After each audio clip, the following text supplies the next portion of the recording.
I'm Tamara, and today I am going to teach you how to make these adorable table toppers. They look great in Halloween form, but I promise you, if you make these with Thanksgiving fabric or Christmas fabric, they will look just as awesome. I follow a gal named Raylynn's Creations. She posted a really cool picture of her table toppers that she sells on Etsy. Raylynn, I'm so thankful that you will let me share your table topper idea, and I hope that you guys will check out her links in the description down below, because her Etsy shop also has custom ray quilt designs that you can choose from, and these really cool table toppers. So let's jump into that tutorial. All right, so the first thing that we need to do is cut our strips of fabric. The width of the fabric, if you ever see in any patterns the letters WOF, that's what it means, width of fabric. The width of your fabric is actually from selvage to selvage. So what you'll do is you'll fold it in half so that your selvages meet up. So once you have lined that fabric up on your cutting mat, then take your ruler and measure out 2.5 inches. Then take that rotary cutter, push down quite hard in the center of your ruler, because you do not want your fabric to move or shift. You want to have nice straight sections of fabric. Do that 5 times. You'll need 5 strips of fabric. If you just want, you could buy 3 different types of fabric, and you just won't end up with as much of a pattern on your table topper. So I'll show you how that works when we start piecing this together. And I'm going to lay all of my strips of fabric. I'm going to open them up, and I'm going to lay them face up so that I can get a visual idea of what fabric is together. If you want your fabrics to line up, then this is how you'll do it. You will want the same fabric on the outer edges, and then you'll want the same fabric next to that piece, and then you'll have your different fabric in the center. So now that we have all of our fabric laid out and lined up the way that we want, line up on the one side all of those selvage edges. We'll cut them off once everything is sewn together. But as long as your one side is lined up, you're good to go. The other side is not lined up, and that's totally fine. Like I said, line up those edges, then flip your fabric right sides together and line it up as perfect as you can. All right, so I've pinned my strip, and now I'm going to take it to the sewing machine and sew that 1/4 inch seam. And once you've sewn that 1/4 inch seam, then we'll move along and we'll do that with all of the strips. Oh, and one thing, when you're sewing the strips together, you do not have to worry about back stitching at this point in the process. I also wanted to mention that if you are making these as Halloween toppers, it could be fun to buy fabric that's glow-in-the-dark or glow-in-the-dark thread. I will definitely link to some of that down in the description below if you're interested. All right, so I've sewn all 5 pieces of fabric together.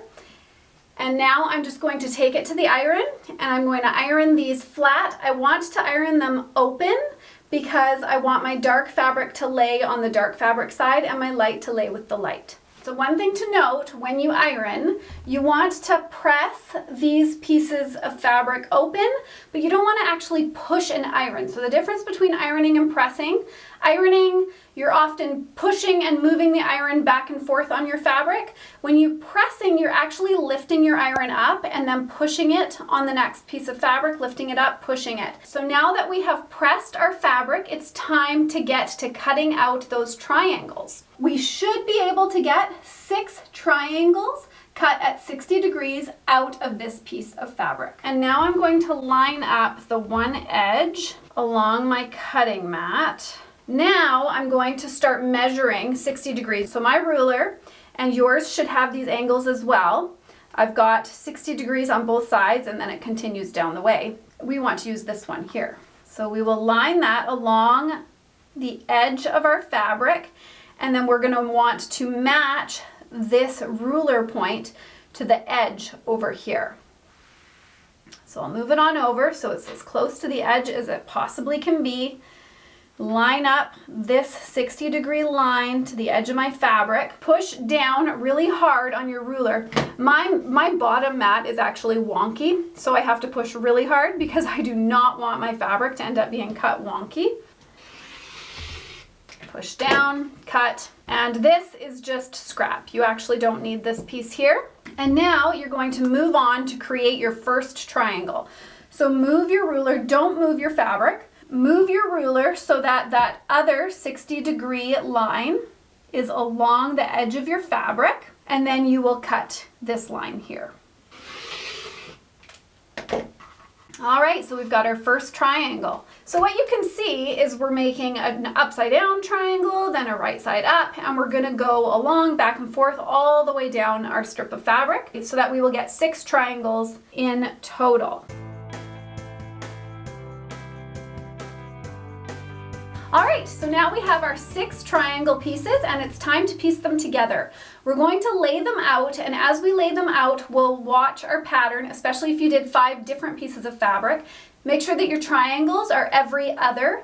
That way you'll create that pattern that you can see in this table runner here. And for this one, because I did less strips, they should all match up. Even though our fabric was originally like this, because I did my 2 outers the same and then the 2 centers the same, then when I turn them around to match them up, all of these will match up. So what you're going to do is you're going to split these 2 apart. You are going to attach these 3 together and these 3 together. Do not attach these 2, then this one, then this one, then this one, because it will be very hard to attach your last triangle.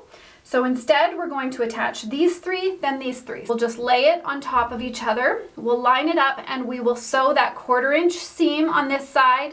We'll open it up and then we'll do the same on this side here. All right, so we have sewn all 3 triangle pieces together on both sides, and now we are going to pin these 2 halves together.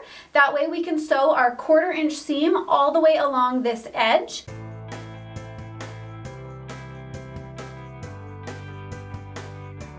So we have sewn our entire piece together. We've ironed the back. I clipped those tiny little triangles off of the center there. And now it's time to measure out our backing fabric as well as our batting. So if you're planning on only doing 1 table topper, I would suggest getting at least 27 inches worth of fabric. That way you'll have enough fabric for that backing, as well as the batting itself. So there are a few different ways that you can end up putting this table topper together. The one way is just by adding pre-purchased binding. If you do that, then all you need to do is cut the exact same size out of the backing as well as the batting, and then you'll add your binding on the way that you would any other binding. If you're not going to do binding, which I did not do, then you are still going to need to take your topper and cut out the exact same size of the back as well as the batting. But then once you have cut out all 3 pieces, you actually need to make the batting a little bit smaller. So we'll take our batting and we'll just line up our ruler so that we have a 1/2 inch from the outer edge. And I just put a pin along the very first edge that I cut. That way I wasn't continually making the batting smaller. Once you have trimmed down your batting, then you can center it in between the 2 pieces of fabric. Make sure it's all wrong sides together, right sides out. Take it to your ironing board, and then this is where you will actually fold in the fabric along that batting cut that you made, and you'll iron it, and then you'll tuck in the corners, and then I just use my magic clips along the outer edge, and it will make it much easier to sew a 1/4 inch seam around the entire thing once you've done this. I am going to bring this to the sewing machine and I am going to sew it at a 1/4 inch seam, essentially a top stitch all the way around, and it's going to secure that batting as well as all of these edges together. And then from there, we are not quite done. We need to start sewing around the individual hexagons. So the way that we're going to do that is we will put the side of our foot along one of these seams and then we will sew around. Don't forget to sew around all 4 seams, and when you stop at each point, then just make sure you keep your needle in and then lift the foot and then pivot the fabric. And now we are going to take this to the sewing machine and we are going to stitch in the ditch.